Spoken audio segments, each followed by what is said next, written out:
वर्तमान में स्थिति है उसकी लगातार समीक्षा माननीय मुख्यमंत्री के स्तर से एवं मुख्य सचिव द्वारा की जा रही है। जो कल कुछ मुख्य निर्देश दिए गए थे हम लोगों की प्रेस ब्रीफिंग के बाद, उसमें मुख्य रूप से था कि चूँकि काफ़ी लोग बाहर से आ रहे हैं, इसलिए जो क्वारंटाइन की व्यवस्था है उसको ब्लॉक के अलावा पंचायत लेवल पर स्कूलों में जो क्वारंटाइन सेंटर्स हैं उनको भी अपग्रेड कर दिया जाए और उनको भी उनकी व्यवस्था भी चुस्त दुरुस्त रखी जाए। दूसरा, स्वास्थ्य विभाग को कुछ रैंडम टेस्टिंग के लिए भी कहा गया है और ज़िलों में जो टेस्टिंग फैसिलिटीज़ हैं वो क्वालिटी उनमें मेंटेन रहे और जल्दी से जल्दी डिस्ट्रिक्ट्स में टेस्टिंग शुरू की जाए ताकि लोगों में थोड़ा कॉन्फिडेंस बढ़े। इस वजह से स्वास्थ्य विभाग को भी ये निर्देश दिया गया है। जो स्किल सर्वे कराया गया है और कराया जा रहा है उसके अनुसार जो एम्प्लॉयमेंट देने के लिए सभी जो कंसर्न विभाग हैं उनको निर्देश दिया गया है कि वो एडवांस में तैयारी करके रखें ताकि इनका क्वारंटाइन पीरियड जैसे ही पूरा होता है तो उनको रोज़गार की समस्या नहीं हो। इसके अलावा जो जैसा आप अवगत हैं कि काफ़ी इसमें चेन बनती है संक्रमित व्यक्ति से, तो ये भी कहा गया है माननीय मुख्यमंत्री द्वारा कि उसकी विधिवत समीक्षा करते रहें ताकि कोई कॉन्टैक्ट छूटे नहीं उसमें से, और जो भी हमारे फ्रंटलाइन वर्कर्स हैं उनके साथ अच्छा व्यवहार हो, सब लोग उनको प्रोत्साहित करें। तो ये कुछ निर्देश माननीय मुख्यमंत्री द्वारा दिए गए थे कल। जो कुछ फिगर्स हैं वो मैं जल्दी में आपको बता देता हूँ और उसके बाद हमारे साथ सेक्रेटरी ट्रांसपोर्ट भी जुड़े हुए हैं, वो बताएंगे फिर आपको कुछ इश्यूज़ पे। आपदा राहत केंद्रों की संख्या अभी आज की तिथि में 180 है हम लोगों के यहाँ, जिसमें लगभग 69,300 लोग हैं। पंचायत क्वारंटाइन सेंटर्स जो फंक्शनल हैं अभी की तिथि में आज जिनमें लोग हैं वो 988 हैं और उनमें लगभग 9,000 से थोड़े कम ही 8,800 के आसपास लोग आवासित हैं। जो ब्लॉक क्वारंटाइन सेंटर हैं जहाँ पर ये बाहर से जो लोग प्रवासी मजदूर और अन्य व्यक्ति जो आ रहे हैं उनको रखा जा रहा है, उनकी संख्या अभी बढ़कर 3,314 हो गई है और इनमें जो लोग आवासित हैं अभी वो 44,869। तो ये संख्या काफ़ी तेज़ी से बढ़ रही है। जो हम लोगों को बाहर से कॉल्स और मैसेजेस या यहाँ से आते हैं, जो लोग लॉकडाउन के कारण फंसे हुए हैं विभिन्न जगहों से, वैसे कॉल्स और मैसेजेस अभी तक 1,81,000 कॉल्स और मैसेजेस हम लोगों को आ चुके हैं और इनमें करीब 18 लाख से थोड़े ज़्यादा लोग सम्मिलित हैं, ये ग्रुप से कॉल करते हैं। जो हम लोगों ने मुख्यमंत्री राहत कोष से मुख्यमंत्री विशेष सहायता बाहर वाले लोगों को दी गई है, जो लॉकडाउन के कारण अन्य राज्यों में लोग फंसे हैं, प्रति व्यक्ति 1,000 रुपये, तो उनमें अभी तक 19,51,000 लोगों के खाते में ये राशि ट्रांसफ़र की जा चुकी है।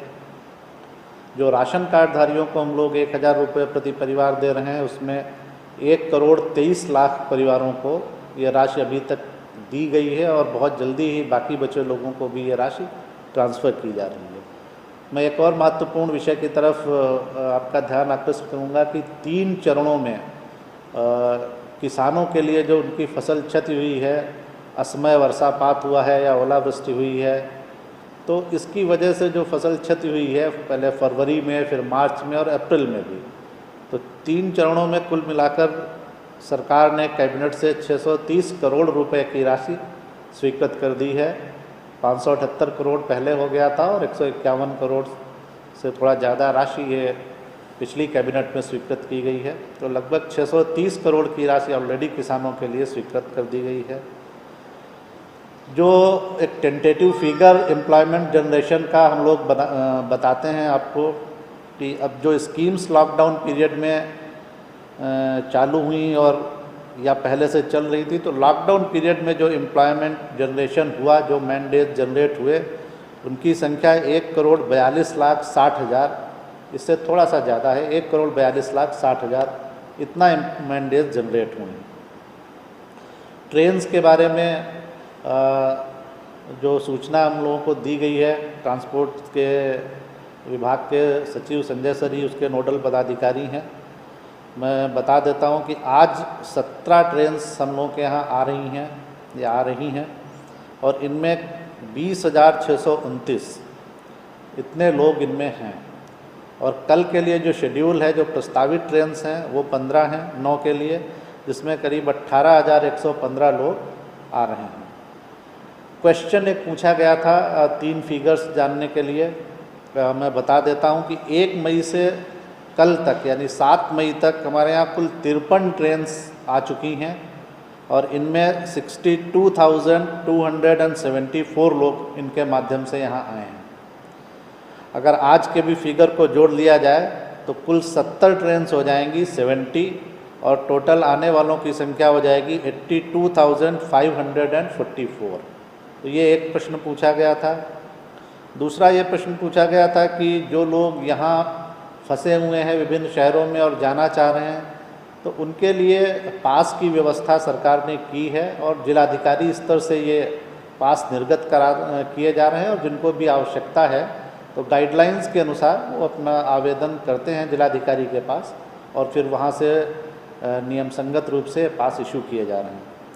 और एक अंतिम क्वेश्चन था कि बाहर से जो लोग फॉरेन से आने वाले हैं उनके स्थिति के बारे में, तो इसमें मैं बताना चाहूँगा कि मिनिस्ट्री ऑफ एक्सटर्नल अफेयर्स यानी विदेश मंत्रालय ने बिहार सरकार को जो सूचना दी है अभी तक, उसके अनुसार कुल 2075 इतने लोगों ने रजिस्ट्रेशन कराया है जो इंडियंस मिशंस हैं और जो बाहर फॉरेन कंट्रीज़ में, उनमें 2075 इतने लोग अभी तक रजिस्टर करा चुके हैं आने के लिए।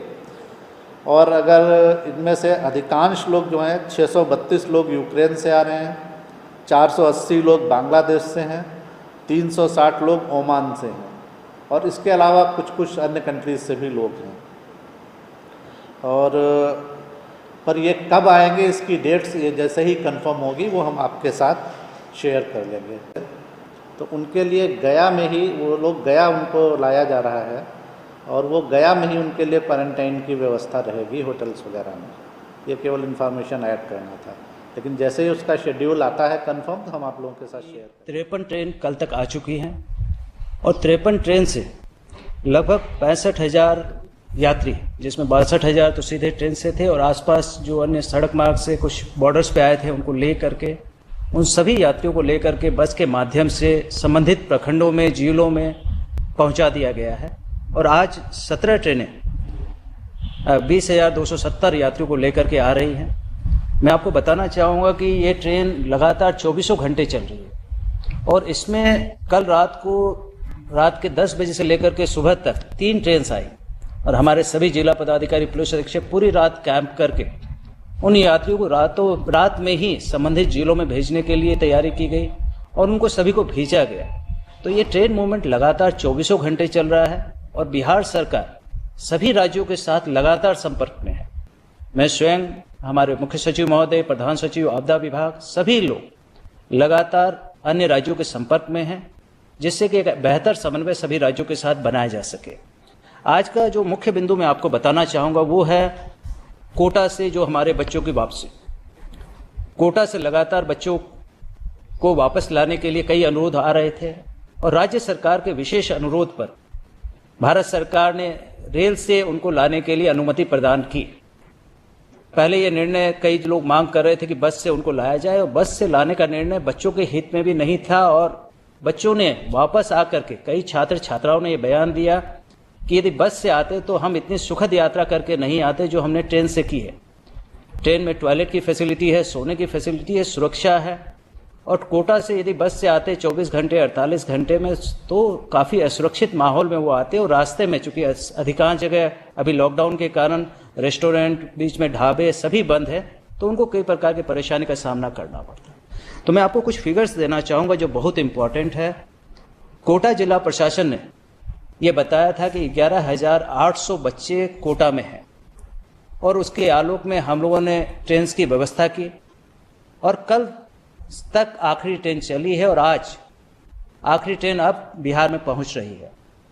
मैं बताना चाहूँगा आपको कि 11 ट्रेन कुल कोटा से हम लोगों ने छात्र छात्राओं के लिए चलाई और उसमें 13,473 लोग, 13,473 हमारे छात्र छात्राएं जो बिहार के स्टूडेंट्स हैं उनको वापस लाया गया।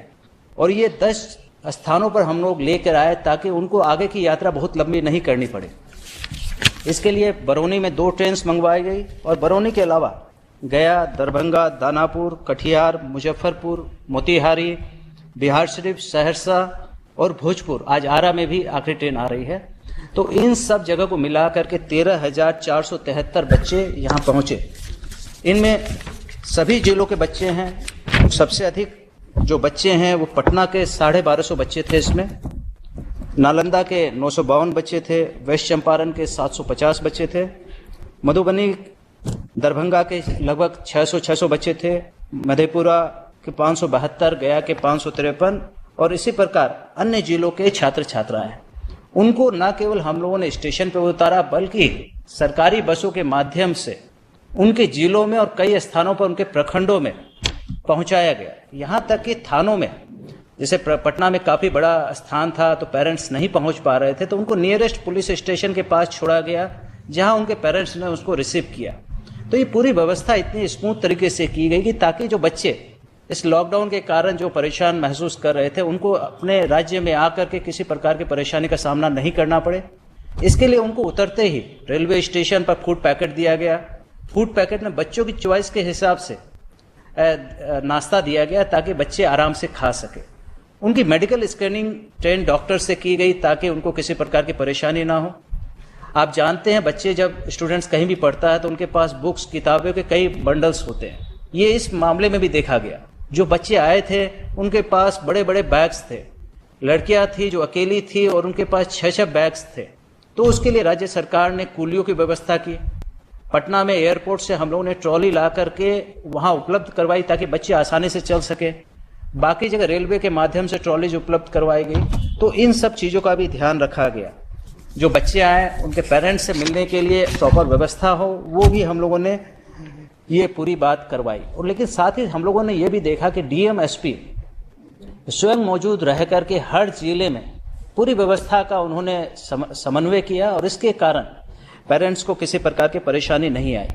लड़कियों ने ये तक बताया कि जो काफ़ी बड़ी संख्या में लड़कियां थी कि अकेला अगर वो बस में आती तो उनके पेरेंट्स पूरे रास्ते भर चिंतित रहते, लेकिन ट्रेन के माध्यम से आने से उनकी चिंताएं काफ़ी कम हुई। और जहां तक पेमेंट की बात थी, ये हमेशा ये बिंदु सामने आता रहा। तो राज्य सरकार ने बड़ी पहल करके, एक समय ऐसा था कि बिना पेमेंट के ट्रेन का बुकिंग नहीं हो पा रहा था, तो राज्य सरकार ने स्वयं पहल करके पूरा भुगतान एडवांस में रेलवे को किया। एक एक ट्रेन के लिए लगभग 7 से 8 लाख रुपए का भुगतान पटना डीएम के माध्यम से हम लोग आरटीजीएस करवाते थे और उसके बाद ट्रेन का मूवमेंट बुक हो पाता था। तो राज्य सरकार ने इस पूरे 11 ट्रेन के लिए लगभग 78,43,000 रुपये का भुगतान किया और एडवांस में हम लोगों ने रेलवे को भुगतान किया ताकि हमारे जो बच्चे हैं, हमारे जो छात्र छात्राएं हैं, उनको किसी प्रकार का भुगतान नहीं करना पड़े। तो ये व्यवस्था की गई ताकि बच्चे आसानी से आ सके। जो बसों में उन्होंने सफ़र किया उसका भी ध्यान रखा गया कि बसों को पूरी तरह सैनिटाइज किया जाए ताकि बच्चे जब सफ़र करें तो उनको किसी प्रकार, और यही हमारा प्रोटोकॉल जो श्रमिक है उनके लिए भी किया जा रहा है कि बसें जब भी एक बार उपयोग में आ जाती है उसकी धुलाई और सैनिटाइजेशन की व्यवस्था की जा रही है। तो ये सारी प्रक्रिया के बाद अब कोटा से आज हमारी आखिरी ट्रेन पहुंच रही है और बच्चों में, छात्र छात्राओं में, उनके अभिभावक में काफ़ी खुशी है, संतुष्टि है। और वो लोग सभी लोग राज्य सरकार का उन्होंने धन्यवाद दिया कि अगर हम लोग बसों से लाते इन्हीं 13,000 बच्चों को तो आज की कंडीशंस में 20 से अधिक बच्चे एक बस में नहीं बैठ सकते क्योंकि 50% कैपेसिटी से लॉन्ग डिस्टेंस में अलाउड नहीं है। तो हमें कितनी अधिक बसेस की व्यवस्था करनी पड़ती है और प्रैक्टिकली ये संभव नहीं हो पाता। इसीलिए राज्य सरकार के निर्णय की सभी छात्र छात्राओं ने, पेरेंट्स ने काफ़ी संतुष्टि जाहिर की और अब बच्चे सभी अपने घरों पर पहुँच चुके हैं। राज्य सरकार ने उनको हिदायत दी है, जिला प्रशासन ने हिदायत दी है कि वो अपने घर पर 21 दिनों तक होम क्वारंटाइन में रहे। जो बच्चे हैं, कम एज के हैं, माइनर हैं, लड़कियां हैं, तो राज्य सरकार ने ये निर्णय लिया कि उनको होम क्वारंटाइन फैसिलिटी में 21 दिन तक रहना पड़ेगा और सभी बच्चे इस रूल को फॉलो कर रहे हैं। इसके लिए सभी पेरेंट्स से डिक्लेरेशन भी लिया गया। तो ये कोटा के संबंध में सारी बात है। और अभी इसके अलावा कल 24 ट्रेनें एक दिन में राज्य सरकार ने रेलवे से ली और कल 24 ट्रेनों से बहुत बड़ी संख्या में श्रमिक बिहार में पहुंचे और उसको लेकर के लगभग 2200 से अधिक बसेस लगाई गई ताकि जो श्रमिक आए उनको बिना इंतजार किए उनके प्रखंड क्वारंटाइन सेंटर पे भेजा जा सके।